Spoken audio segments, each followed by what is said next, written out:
स्वागत है आपका हमारे YouTube चैनल में। तो इस वीडियो में देखिए 8 क्लास का साइंस देखेंगे, है ना।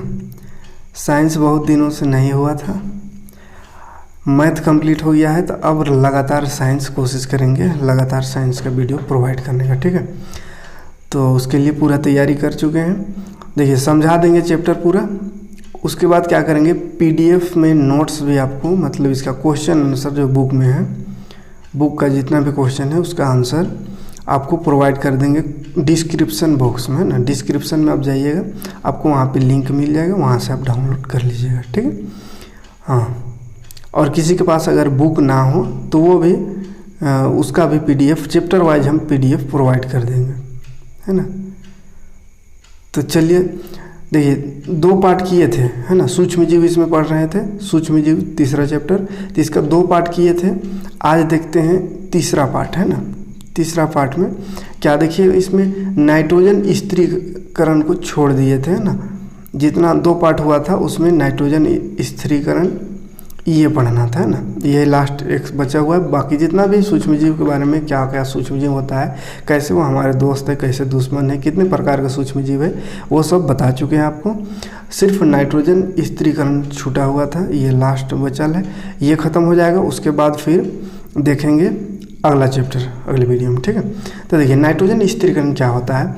तो देखिए आप जानते होंगे कि वायुमंडल में 78% नाइट्रोजन गैस है ना।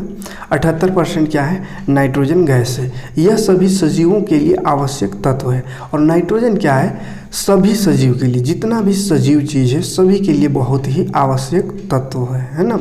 यह प्रोटीन, न्यूक्लिक एसिड, पर्णहरित एवं विटामिन में उपस्थित होता है। तो देखिए प्रोटीन में भी होता है, न्यूक्लिक अम्ल में भी होता है, पर्णहरित और विटामिन सभी चीज़ों में पाया जाता है, ठीक है। पौधे एवं जंतु वायुमंडलीय नाइट्रोजन का उपयोग सीधे नहीं कर पाते हैं।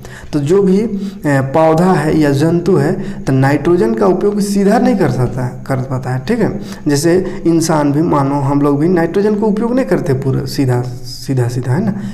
किसी चीज़ के माध्यम से हम नाइट्रोजन को लेते हैं, ठीक है। पौधे केवल नाइट्रोजन या नाइट्रेट या अमोनियम के रूप में लेता है ना। तो देखिए जानते हैं कि कैसे लेता है। तो पौधा कैसे लेता है, नाइट्रेट या अमोनिया के रूप में नाइट्रोजन को शरीर के अंदर यानी अपने अंदर लेता है, ठीक है। हाँ, तो पौधा कैसे, तो नाइट्रेट या अमोनिया के रूप में। किंतु मृदा में इन यौगिकों की मात्रा बहुत कम होती है। तो मिट्टी में क्या होता है, इन सब का नाइट्रेट या अमोनिया की मात्रा बहुत ही कम होता है। तो फिर आखिर ये पौधा इन यौगिकों को कैसे प्राप्त करते हैं। तो देखिए मिट्टी में तो बहुत कम है, तो फिर पाता कहाँ है, कैसे प्राप्त करते हैं। तो आइए इसको जानने की प्रयास करते हैं, ठीक है। देखते हैं कैसे प्राप्त करते हैं। जैसे ये पौधा का एक जड़ दिया हुआ है, देखिएगा ध्यान से, दलहन जाति का पौधा का जड़ है। तो पौधा का जड़ में देखिएगा ऐसा, आप देखिएगा ये ऐसा धब्बा टाइप में दिखेगा कौन लास्ट में, है ना। जो दलहन टाइप का पौधा रहता है उसमें इस तरह से, तो वो सफ़ेद सफ़ेद दिखता है ना। तो वो एक जीवाणु होता है ना। और वही जीवाणु जो है नाइट्रोजन का समझिए तो निर्माण करता है ना। इसी को स्थिरीकरण कहते हैं शॉर्ट में। तो चलिए देखते हैं क्या है। चना या मटर के पौधों को जड़ सहित मिट्टी से उखाड़िए, है ना। तो चना या मटर का पौधा को उखाड़ देना है। इसके जड़ों की मिट्टी को साफ कीजिए, जड़ों का अवलोकन कीजिए, क्या आपको इसकी जड़ों में फूली हुई संरचना दिखाई देगी। तो हाँ देखिए इस तरह से जो बताएं, इस तरह से हर जड़ के लास्ट में फूला हुआ संरचना दिखेगा, है ना। थोड़ा सफ़ेद पीला टाइप में, है ना, सफ़ेद या हल्का पीलापन। तो देखिए क्या आपको इसकी जड़ों में फूली संरचना दिखाई देती था, बिल्कुल दिखाई देगी, है ना। देख लीजिएगा। इन पौधों को लेग्यूम पौधा कहते हैं ना। तो ऐसा पौधा जिसमें ये जो जड़ में धब्बा रहता है इसको कहते हैं लेग्यूम पौधा, है ना। ज़्यादातर दलहन पौधों में होता है ना, जैसे मटर हो गया या चना, इस सब में। लेग्यूम पौधे के जड़ों में ग्रंथियाँ होती हैं। अब देखिए ये क्या होता है इसमें, तो लेग्यूम पौधों के जड़ों में ग्रंथियाँ होती है। इन ग्रंथियों में राइजोबियम जीवाणु उपस्थित होते हैं। ये जीवाणु नाइट्रोजन को नाइट्रेट में परिवर्तित कर देते हैं, ठीक है, जो मिट्टी में घुल जाते हैं। तो देखिए इतना घुमा फिरा के मेन कहने का मतलब है यहाँ पे देखिएगा कि वो जो पौधा जिसके जड़ में ऐसा जो धब्बा होता है, यानी वो धब्बा असल में होता क्या है, तो वो राइजोबियम जीवाणु होता है ना। कौन सा जीवाणु, तो राइजोबियम जीवाणु, याद रखिएगा राइजोबियम जीवाणु होता है। और वो जीवाणु क्या करता है, नाइट्रोजन को नाइट्रेट में बदल देता है ना। नाइट्रोजन को क्या करता है, नाइट्रेट में बदल देता है यही जीवाणु, है ना। जो कि यहाँ पे जड़ है, तो जड़ के नीचे मिट्टी है ना। जड़ कहाँ है, मिट्टी में। तो ये जो जीवाणु है उसको नाइट्रेट में बदल दिया, वो नाइट्रेट कहाँ, मिट्टी में चला गया। और यही मिट्टी को फिर पौधा जड़ द्वारा फिर पौधा ले लेता है ना। यही नाइट्रेट, मिट्टी में जो नाइट्रेट घुला हुआ है उसको पौधा अवशोषित कर लेता है। आया बात समझ में? हाँ, तो इसी प्रक्रिया को कहते हैं नाइट्रोजन का स्थिरीकरण। ठीक है, कौन सा प्रक्रिया, तो वही जो पौधा का जड़ में जो धब्बा रहता है, यानी कौन सा जीवाणु, राइजोबियम, है ना। जीवाणु का नाम रखिएगा, याद रखिएगा, बोर्ड एग्जाम में पूछेगा, है ना। पौधों के जड़ों में जो पाया जाता है जीवाणु, यानी नाइट्रोजन स्थिरीकरण करने के लिए कौन सा जीवाणु उत्तरदायी है, यानी कौन सा जीवाणु नाइट्रोजन स्थिरीकरण करता है, तो राइजोबियम, है ना। राइजोबियम याद रखिएगा, ठीक है, राइजोबियम, है ना। कौन सा जीवाणु, तो राइजोबियम। वो क्या करता है, नाइट्रोजन को क्या करता है, नाइट्रेट में बदल देता है ना। और वो मिट्टी में मिल जाता है, फिर वो नाइट्रोजन जो मिट्टी में मिला हुआ है उसको वो पौधा ले लेता है अपने अंदर, अवशोषित कर लेता है। ठीक है, अच्छा, तड़ित के समय, तड़ित के द्वारा यानी गर्जा नौका जो होता है उसके द्वारा भी नाइट्रोजन का स्थिरीकरण होता है। ठीक है, तो ये तो जीवाणु एक राइजोबियम जीवाणु करता है, और प्रकृति के रूप में ऊपर जो तड़ित झांझा होता है, तड़ित यानी गर्जा लौका, उस समय भी नाइट्रोजन का स्थिरीकरण होता है। ठीक है, तो ये होता है नाइट्रोजन का स्थिरीकरण। आगे देखते हैं नाइट्रोजन चक्र, है ना।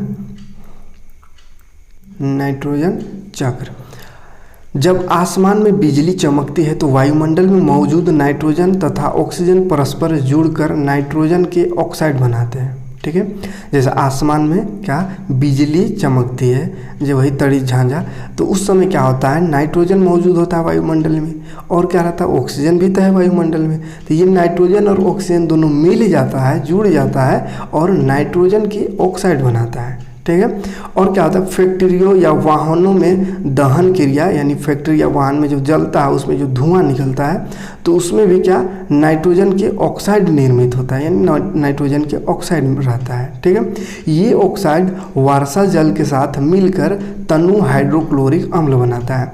तो ये जो ऑक्साइड है वो पानी, वर्षा वाला जो पानी है उसमें मिल करके क्या बनाता है, हाइड्रोक्लोरिक अम्ल। ठीक है, ये नाइट्रेट में परिवर्तित हो जाता है, और ये जो हाइड्रोक्लोरिक अम्ल है वो बदल जाता है फिर नाइट्रेट में। ठीक है, नाइट्रेट में बदल जाता है। पौधा इसी नाइट्रेट को ग्रहण करते हैं, है ना। तो ये जो नाइट्रेट बना उसको फिर पौधा ग्रहण कर लेता है, इसे प्रोटीन में बदल देता है। नाइट्रेट को पौधा क्या करेगा, प्रोटीन में बदल देगा।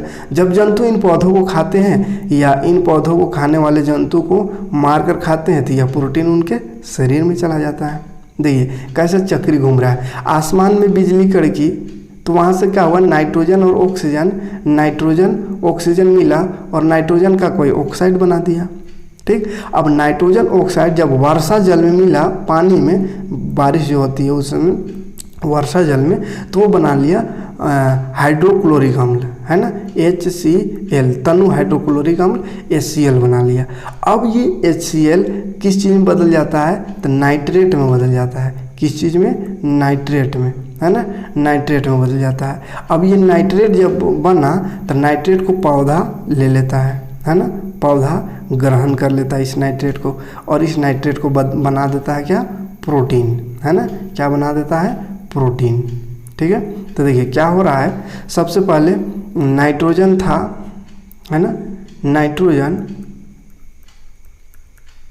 ठीक है, नाइट्रोजन से बिजली कड़कने के बाद जो भी हुआ है इसका ऑक्साइड बना, है ना, ऑक्साइड, नाइट्रोजन का ऑक्साइड बना, ऑक्साइड। उसके बाद इससे क्या हुआ, HCl यानी हाइड्रोक्लोरिक अम्ल बना। इससे फिर बन गया नाइट्रेट, क्या बना, नाइट्रेट, है ना,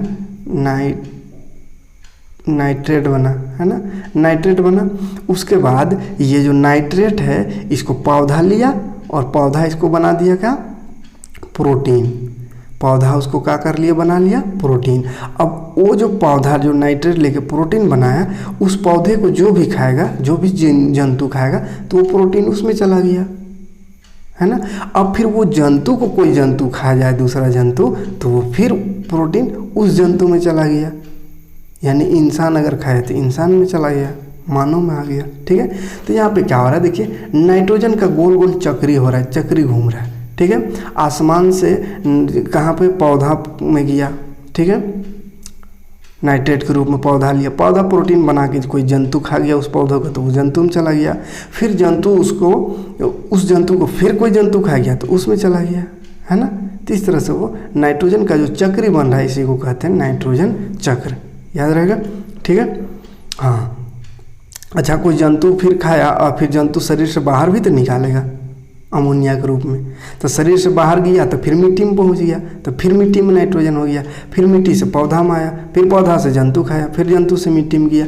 यानी कि इस तरह से चक्री घूमते रहता है ना, तो इसी को कहते हैं नाइट्रोजन चक्र, याद रहेगा, नाइट्रोजन चक्र। ठीक है, जब आगे देखते हैं, जब पौधे या जंतु मरते हैं तो प्रोटीन टूटकर अमोनिया में बदल जाता है, यह प्रक्रिया अमोनीकरण कहलाता है। ठीक है, तो जब पौधा या जंतु मर जाता है, पौधा या जंतु मर जाता है तो क्या बोल रहा है, वो अमोनिया में बदल जाता है। उसका प्रोटीन जो है, प्रोटीन का, ये प्रोटीन खाया, प्रोटीन कैसे मिला पता चला ना, पहले आसमान से गिरा नाइट्रोजन, नाइट्रोजन से नाइट्रेट बना, नाइट्रेट को पौधा लिया, पौधा उसको क्या कर दिया, प्रोटीन में बदल दिया, और प्रोटीन फिर उसको जो खा रहा है उसमें प्रोटीन चला गया, फिर उसको जो खा रहा है उसमें प्रोटीन चला गया।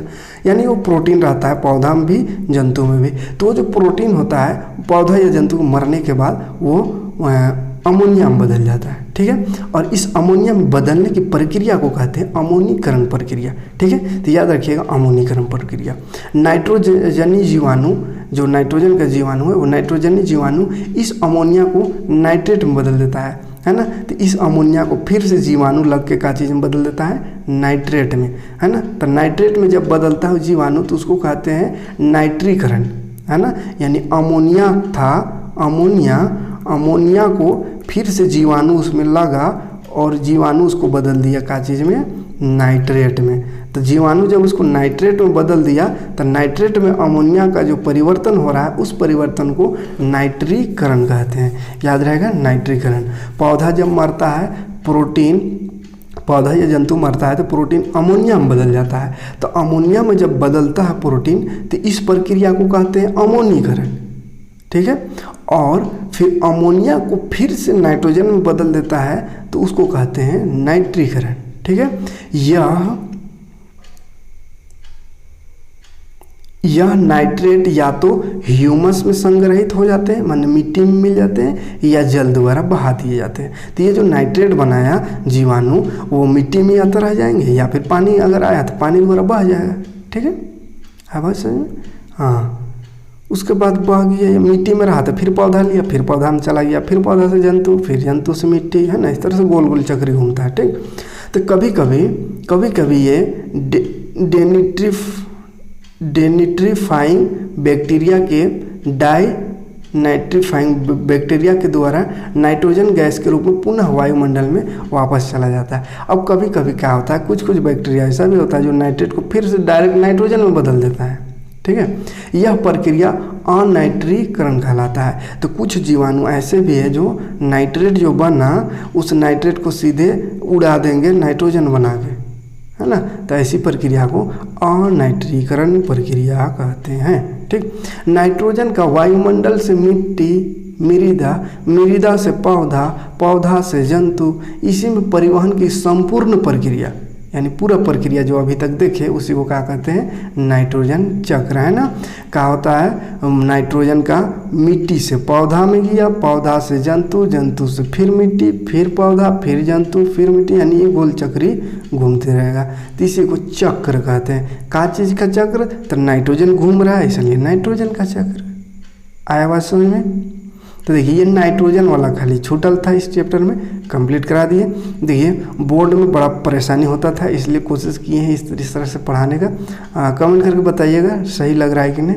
बोर्ड में क्या होता था कि बहुत ज़्यादा जैसे इतना इतना को लिख के बताना, तो बोर्ड भी मेरा थोड़ा छोटा है, तो लिखने में भी परेशानी। अगर छोटा छोटा लिख के अगर पूरा देते थे तो कहते थे आप लोग कि बड़ा थोड़ा लिखिए, नहीं समझ में आता है। अब अगर एक क्वेश्चन को ही एक जैसे नाइट्रोजन के बारे में ही खाली लिखना पड़ता है एक बोर्ड में, तो पूर्व न करेगा।